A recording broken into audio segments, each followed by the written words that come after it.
Hey everybody, welcome back. Today, it's a big day, guys. It's the first Series 10 video, and it's going to be a weird Series 10 video because I've never made a video like this before.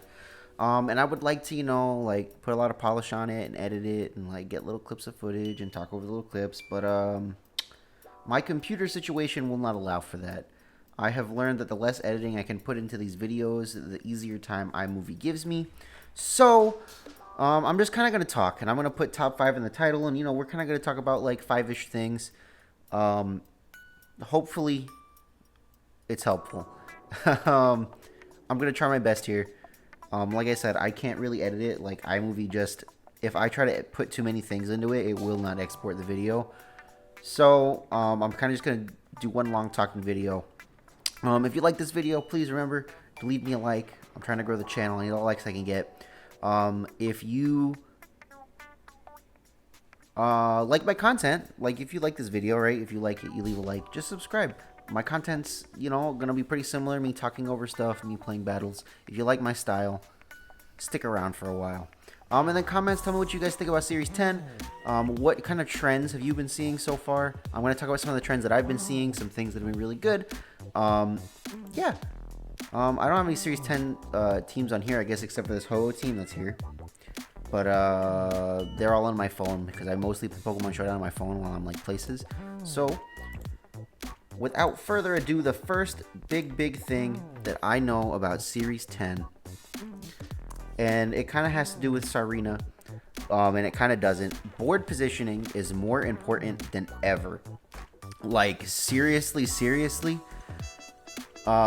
There is no Dynamax to make up for poor board positioning. There's no Dynamax to make sure you survive a hit and stay on the field. Board positioning is everything. And kind of something that's been coming with that is Sarina has been really good on Kyogre teams because Queenly Majesty blocks Rillaboom. It blocks everything Rillaboom would like to do when it's up against a Kyogre. And then Sarina also has U-turn. So a lot of the times what you'll see is they'll lead their Tornadus Kyogre, and then you'll lead your Rillaboom, and they're just going to switch in Sarina for, like, Kyogre turn 1. It's a really solid play. But then next turn, after you've already attacked with Rillaboom, they're going to U-turn on your Rillaboom and do a ton of damage and switch out into Kyogre. So these switching moves, your U-turns, your Volt switches,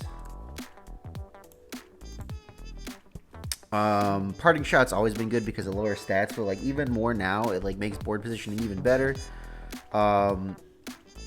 Honestly, and this is kind of like something that I hate about the move Flip Turn, is it should be such a really good move, but they gave it to no Pokemon. Let's look at the Pokemon that learned Flip Turn. We got fully evolved Pokemon. We got 1, 2, 3, 4, 5, 6, 7, 8, 9, 10, 11, 12, 13, 14, 15, 16, 17. We got like 18 Pokemon.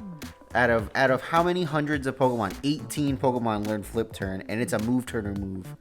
Ridiculous. So yeah, board positioning, more important than ever. Moves that switch, fantastic, especially if you can switch last. Sarina's really slow. It switches last, does a ton of damage to Rillaboom, so that next turn, it can't hit Kyogre. Really big. The next kind of thing I've been noticing, number 2, if you will, here. I guess, why did I close it? Spread moves. There's kind of 2 things about spread moves. Spread moves are a lot better. So if we take Kyogre here, very few things. Basically anything that doesn't resist Water Spout.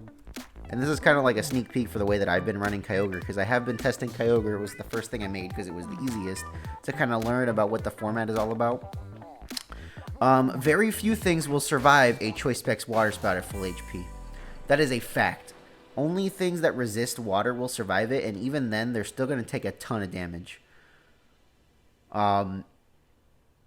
Which is just insane. So to counteract that, we'll see a lot more Pokemon that are used basically only because they have Wide Guard. And there's kind of two big examples of this. Aegislash has been seeing a lot more play because it has Wide Guard.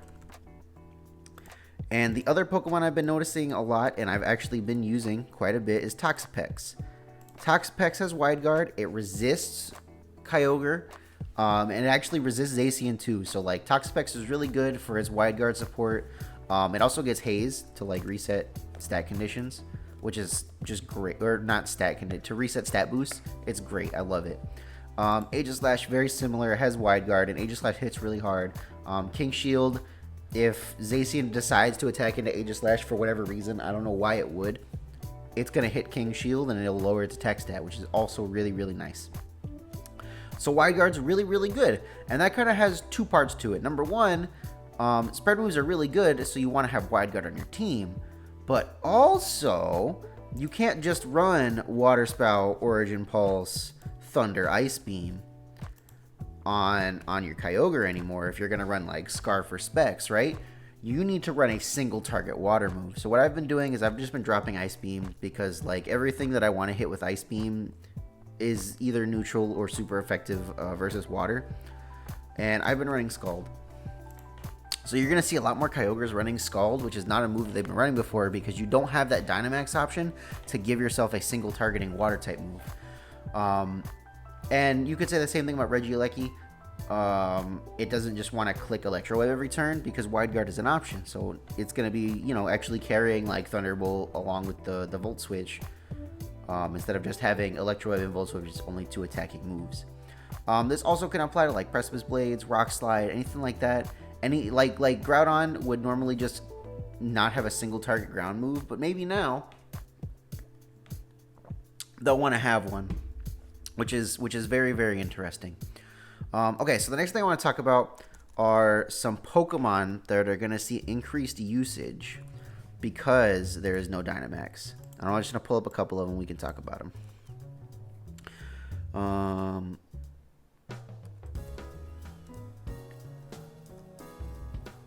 And it's really just like Pokemon that would never really want to Dynamax anyway. And I am having a brain fart. We'll just, you know what? We'll just pull them all up. They are because of Dynamax.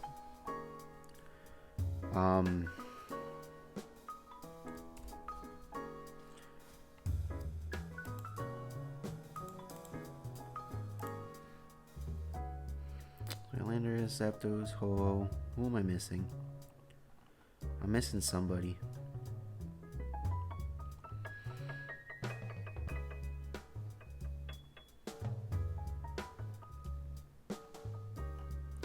Oh. And these are just a couple examples. I'm sure there's more that I can't think of. Number one is Landorus incarnate form. And that's because Sheer Force in a Dynamax format is kind of a bad ability. Because it doesn't translate to your max moves. You do not get a 30% boost on max moves and lose the special effect of the max moves. It doesn't work. It just turns off Sheer Force. So now, there's no Dynamax. Landorus is a really good option because you're not losing anything by trying to play it over something that you could Dynamax and still get the benefits of it. So, like, honestly, there's been a lot of different Landoruses that I've seen. Some people run Rock Slide. Some people run, I guess, Grass Knot. You can run, like, Focus Blast if you really want to. But basically, Landorus. And most of the time, they're going to be Life Orb, they're going to be running Earth Power, and they're going to be running Sludge Bomb. What Sheer Force does is it removes the extra effect. So, Earth Power just becomes Base Power 90, 10% chance to... Or, Base Power 90, no additional effect. But you get a 30% boost on that move. And with a Life Orb, it's 1.3 times 1.3, so... math is hard sometimes. It's like a 75% boost or something like that. That sounds right, yeah. Or maybe it's not 73. It should be 1.7 probably. So now Earth Power and Sludge Bomb coming off of 115 special attack do insane amounts of damage. So that's something you have to keep in mind when you're running things that are weak to ground. Is Landorus Incarnate is a Pokemon, and with just a little bit of speed control, like an Electro Web or a Tailwind, it absolutely tears through mons. The other thing that's nice about no Dynamax is that Max Airstream is no longer a thing. Max Airstream is stupid good. So Pokemon that are weak to Max Airstream, like Zapdos and Hitmontop, are way, way better than they were before. Zapdos Galar, I've been seeing on a lot of Zacian teams as just a Defiant Mon to sit next to Zacian and make sure it doesn't get intimidated. It's really, really good. And it can also like use Thunderous Kick to lower defense and make things even more vulnerable to Zacian, as well as having Brave Bird. A lot of flying types in Dynamax format are just running fly, like Landorus Therian. The only flying type move that Landorus Incarnate and Landorus Therian get at all is fly, and that means Landorus can't run a flying type move anymore. So it can't max Airstream to boost its own speed, obviously because of Dynamax, but also just doesn't have access to a flying type move. And you'll also see this on Pokemon like regular Zapdos. The only special flying type move it gets is Hurricane, which is nice if you're running a Kyogre team, but in any other situation, it's kind of hard to justify running Hurricane, because you can't just max to make it a good move. So yeah, things that are weak to flying, way up. Zapdos Hitmontop was never really a good intimidator because you can just max Airstream into it and like who cares, you know what I mean? But Hitmontop, on top of not having one of its biggest weaknesses removed, it also gets Wide Guard, which is great. It gets Quick Guard, which is great because if you're faster than the Mon that's using it, you can block Fake Out, you can block Rillabooms, Grassy Glide, stuff like that. It also gets Feint, which I think is a move people haven't really figured out how to do anything with yet. A lot of people are running Mienshao with kind of like a very similar, like it has a very similar move pool to Hitmontop, but it has Inner Focus instead of Intimidate, which I like Hitmontop way more than Mienshao. If you're going to do this, I would recommend starting with Hitmontop and figuring out what you need to do. But Feint gets rid of Protect, which is a way better move in a non-Dynamax format. We'll talk about that next, I guess. It also gets rid of Quick Guard, it gets rid of Wide Guard, it breaks King Shield, it breaks Spiky Shield, it breaks Baneful Bunker. Probably Crafty Shield. Crazy. Insane move. So if you're running like a like a Kyogre team, you can run this Hitmontop and Feint to block to get rid of Wide Guard. It's wild the amount of things that we can do. Okay, so the next thing we can talk about here, is this number 4? I think this is number 4. We're gonna say it's number 4, and if I'm wrong, then I'm wrong. Is that Protect is... It's always been a good move in VGC. Well, in a Dynamax format, it was a good move, but you could hit through Protect. So you had options for if a Pokemon's going to Protect this turn, well, I can hit them anyway. They're not going to take as much damage, but, if they have, like, 1 HP, they're not going to take that damage. So Pokemon like Urshifu, who normally run a Focus Sash, not only is Urshifu way better because his Focus Sash is less likely to get broken by, like, a max move going into Detect, it also hits through Protect. Now, Unseen Fist does not remove Protect like Feint does, although it might learn Feint. No, it doesn't learn Feint. That'd be crazy. Feint hits through Protect and also removes Protect. Anyway, Protect is really, really good, and there's two sides of that. Number one, Protect is way better than it was before. You can run Protect, and like it will fully protect you from all the moves, unless they have an Urshifu, of course. But the other thing is that Urshifu can't be blocked by Max Guard. It can't be blocked by just Dynamaxing and increasing your bulk. And Urshifu also kind of falls into the category of Pokemon that are better because of there's no Dynamax. I didn't put it on the list because everybody knows about Urshifu. Anyway, so Protect is really, really good, but because of how good Protect is, Urshifu gets even better because Urshifu just ignores it. And with the rise in how good Protect is, moves like Feint will become even better. If you can use it well and you can tell your opponent's going to Protect on a turn. I've done it like on the channel a million times in other formats. If you can tell your opponent is about to Protect, Feint is like the best move ever. It just says, nah, I don't think you're going to Protect. Like, don't worry about it. But yeah. What is number 5? Let me remember. I had a number 5, I swear.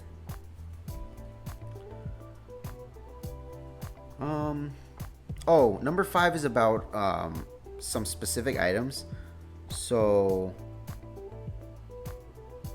let's pull Urshifu back up for Sash. Let's pull a Metagross up. Weakness policy. Weakness policy stocks have gone way, way down. A lot of people will just throw a weakness policy on their team because it's been a really, really good item for all of Sword and Shield. And that's because you can Dynamax and then guarantee you'll get your weakness policy because you're not going to die. Well, let's say I'm trying to play weakness policy Metagross, and I have actually not seen a whole lot of Metagross, so I don't think it's as good as it was before, which is kind of crazy because Metagross has been good since it got introduced to the Crown Tundra, even in the last restricted format we had. Anyway, let's say I have this Metagross and my opponent has Landorus Incarnate, and they just Earth Power me and I die, and I never got my weakness policy. Like, what's the point? And that's kind of the trend I've been seeing. I haven't been seeing a whole lot of weakness policy because mons just aren't living long enough to get it, and if they are,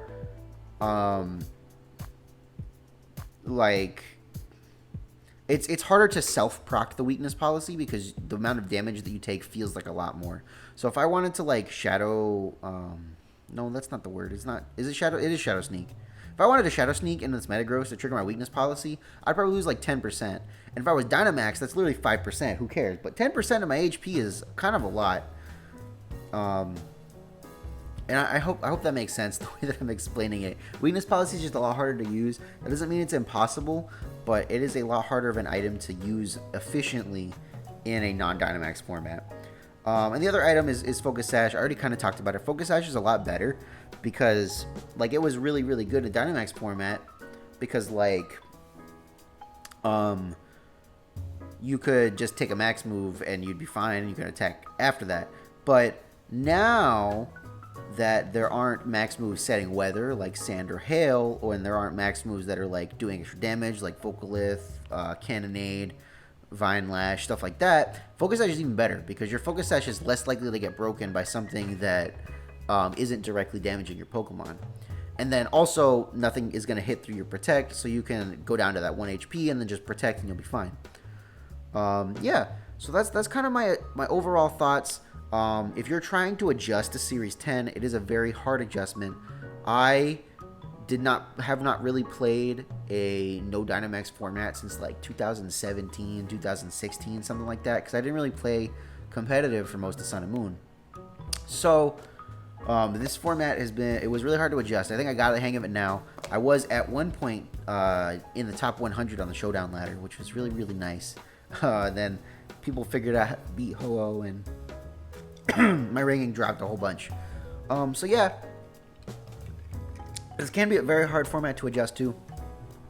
But like I said, just keep some of these things in mind. Board positioning and switching moves are even better now than board positioning is more important now than it kind of ever has been for Sword and Shield, and switching moves are kind of better now than they ever have been for Sword and Shield. And that's not even talking about stuff like Red Card. Red Card is like a legit thing you can do now, which is kind of insane. Just imagine like Xerneas Geomancy, and then you switch in your Red Card and they get swapped out. We can talk about that really quick, actually. Things that make people switch. So like Red Card is probably a good thing now, and people just need to like realize it.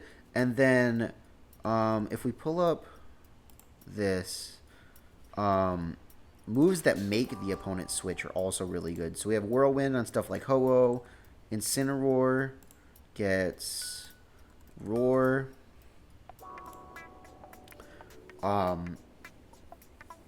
Yeah, and then like also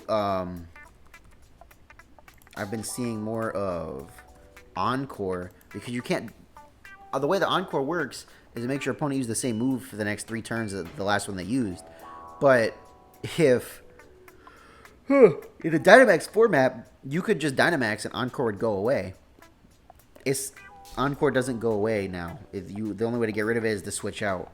And that's not even. I didn't even talk about like choice items. So like Choice Band and like Choice Scarf and stuff like that were kind of not as good before, because if you Dynamax, you don't get the benefit. Well, now there's no Dynamax. There's no reason to not just like run your Choice Band, run your Choice Scarf if you need to. Which ties us back into the switching moves, and like it's crazy. So anyway, all of that is to say, if you're having a hard time with this format, it's okay. I understand. It's a very difficult format to get used to if you've never played a non-Dynamax format. Just keep in mind, board positioning is even more important than ever. Make sure that you're doing your switches correctly and build your team so that each Pokemon has good switch-ins. The Water Fire Grass core has been really, really good for me so far. I haven't been doing it intentionally, but it's kind of been happening on my teams. It's something to think about really, really hard. Does this Pokemon, if they're Rock Slide right now, what's my switch-in? Do I have a switch-in? Something like that. Switching moves are even better than ever. They are greater than they ever have before. The items that are good in the format have changed just a little bit. Weakness policy is not as good. Stuff like Life Orb is not quite as good as it was before because you can't Dynamax to reduce the amount of damage you take. And then choice items are better than they were before. Focus Sash is a little bit better than it was before. Moves. Weight-based moves. I didn't even talk about weight-based moves, but weight-based moves are good again. Stuff like Grass Knot, stuff like Heavy Slam. Moves that make the opponent switch, like Whirlwind and Roar. They have no chance of failing because of Dynamax. Fake Out can't be blocked by Dynamax, so it's like a million times better. Protect can't be hit through by Dynamax, so it's like way, way better. So if you're like the type of person who never puts Protect on your Pokemon, well, you should probably think about it, try to make the space for it at least some of your Pokemon. And then spread moves are way, way better, and as a part of that, Wide Guard is a way, way better move. And as part of that, you need to be running single target moves on your Pokemon that would normally only run spread moves, like Kyogre, like, you know, other stuff. I hope that, hopefully some of this makes sense. I really, really tried my best here. Yeah, like I said, if you like this video, if you feel like I gave you some good tips, leave me a like. I'm trying to grow my channel. I need all the help and support I can get. If you have played Series 10, you're having a hard time, leave me a comment. Tell me what you've been seeing, what you're having a hard time adjusting to. And then, if you watch this whole video to the end, you don't subscribe, what are you doing? It's probably like a 20-minute video. I have no idea how long I've been recording. But it's like a 20-minute video. Like, you listen to me literally just ramble for 20 minutes. You must have heard something you like. Subscribe. Join the family. You know, join my Discord server. If you guys ever need like tips or tricks, if you're in the Discord server, all you gotta do is ask me, and I will do my best to try and help you guys out. My name's Andrew. I'll catch you guys next time.